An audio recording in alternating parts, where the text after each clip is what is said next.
Mon podcast IMO.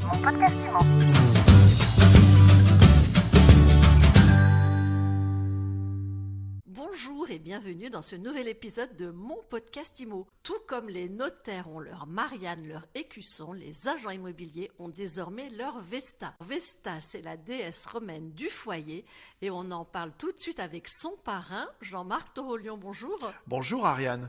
Alors Jean-Marc, vous êtes président de la FNAIM et vous avez voulu doter les agents immobiliers d'une insigne distinctive. Qu'est-ce qui vous a motivé? C'est pour faire comme les notaires? Refaisons un peu l'histoire et je vais vous répondre. Refaisons l'histoire. Quand nous sommes en 2018 et que la loi Elan est en train d'être négociée, nous avons poussé la protection de nos dénominations d'agents immobiliers, syndics et administrateurs de biens à partir du constat que j'avais fait que dans la loi Hoguet, nos métiers étaient décrits mais jamais nommés.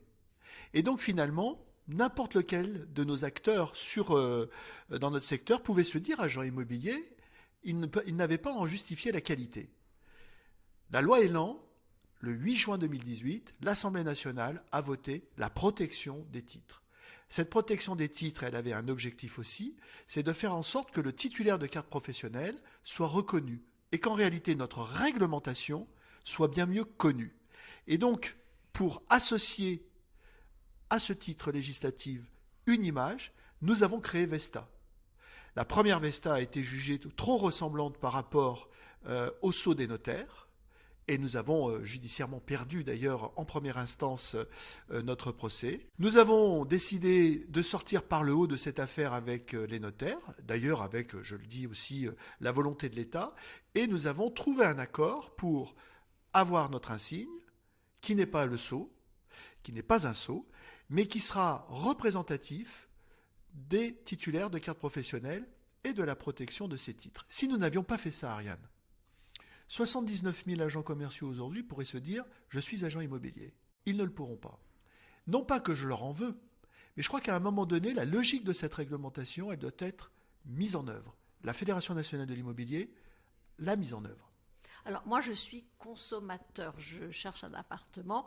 Qu'est-ce que ça m'apporte de m'adresser à un agent immobilier qui va avoir cette enseigne Vesta? En quoi ça réassure? Ça réassure parce que le titulaire de carte professionnelle derrière cette Vesta affiche d'abord les cartes professionnelles dont il est titulaire.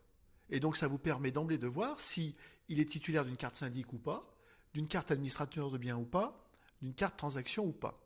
La deuxième chose, c'est que vous savez que derrière cet insigne, derrière l'agence qui est en pied d'immeuble avec sa vitrine, celui qui est responsable, qui est compétent, et qui a en définitive la charge de faire respecter la réglementation et de vous servir au mieux, il est joignable, il est dans cette agence. C'est-à-dire que vous avez au fond la réassurance sur votre projet que le titulaire de carte est derrière l'opération, le projet que vous allez faire, indépendamment de la qualité du collaborateur ou de la collaboratrice avec laquelle vous allez traiter, quel que soit son statut, salarié ou agent commercial.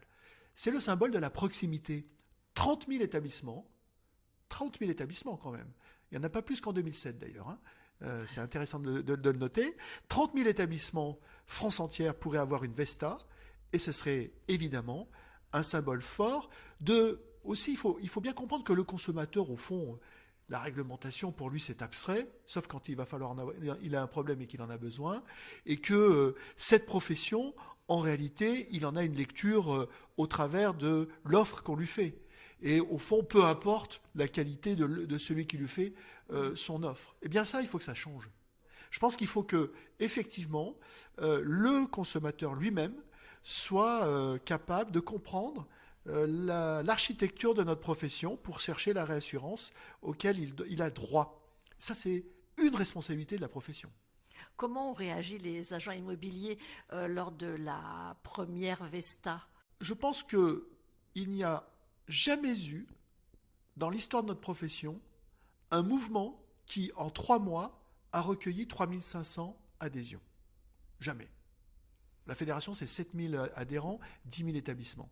Et donc, ces 3500 Vesta 1, si je puis dire, ils ont attendu patiemment la Vesta 2. C'est dire aussi la confiance qu'ils nous ont fait Et c'est dire aussi l'attachement qu'ils avaient à la réussite de ce projet. Aujourd'hui, on est en train de leur livrer leur Vesta 2. Et je reçois des tas de messages de remerciements. Mais surtout, on a repris notre marche en avant dans une unité syndicale. Et ça, c'est important. Le SNPI est avec nous. L'UNIS est avec nous. Parce que tout le monde a compris l'intérêt à long terme de protéger la loi Houguet au travers de cet insigne qui unit les 3 métiers. J'ai une agence immobilière, je veux installer Vesta, comment je fais ? J'ai une agence immobilière, je veux installer Vesta, je m'adresse au SNPI, à l'UNIS ou à la FNIM. Combien ça coûte ? Ça coûte entre 250 et 550 euros suivant le modèle. Et alors là, j'ai un bel écusson que j'installe sur ma vitrine. D'abord, j'ai une charte d'utilisation, parce qu'il est important qu'en aucun cas notre insigne soit dévoyé vers un seau. Donc il y a une charte d'utilisation que vous signez, et ensuite on vérifie que vous avez une carte professionnelle quand même, parce que c'est l'objectif. Attention, l'écusson doit correspondre au type de carte professionnelle que vous avez. Donc il y a tous les modèles pour cela, naturellement. Si vous avez les 3 cartes, vous aurez les 3 dénominations sur cet insigne. Si vous avez que 2 activités, vous aurez les 2 activités qui correspondent sur cet insigne. Et ensuite, vous le posez. Vous pouvez le poser en écusson, vous pouvez le poser en petit écusson à l'intérieur, c'est très classe aussi. Ça, c'est chacun sa démarche, en fonction aussi de votre charte si vous êtes franchisé. Mais les franchises nous rejoignent. On a un excellent dialogue là-dessus avec Orpi. J'ai discuté récemment avec l'adresse qui est également très partante. Voilà, on a un mouvement. Et Ariane, moi je peux vous dire, on aura 5000 Vesta à la fin de l'année posées. Et l'objectif, c'est 30 000. Comment vous avez choisi Vesta pour finir ? On avait fait un concours et au fond, cette déesse du foyer, on trouvait qu'elle symbolisait très bien le cœur de notre métier. Et puis, il y avait dans la mythologie le feu qui éclaire et puis le fait qu'on défende. Donc, il a fallu que l'on ajuste notre discours par rapport à cela. Mais cette symbolique romaine, elle est pour moi très puissante. Pourquoi ? Parce que les Grecs nous ont amené la démocratie, mais ce sont les Romains qui nous ont amené le droit de propriété dans sa composante juridique française et on va dire latine. Donc moi je pense qu'il y a un double clin d'œil en réalité. Il y a un clin d'œil sur une valeur qui est la nôtre, que nous défendons, que nous proposons à nos clients, et il y a le symbole du foyer, dont on sait pendant cette période de pandémie combien il était important d'avoir le refuge de la famille dans cette période de crise sanitaire importante que nous avons eue. Merci beaucoup Jean-Marc Torolion, président de la FNAIM. Mon podcast IMO.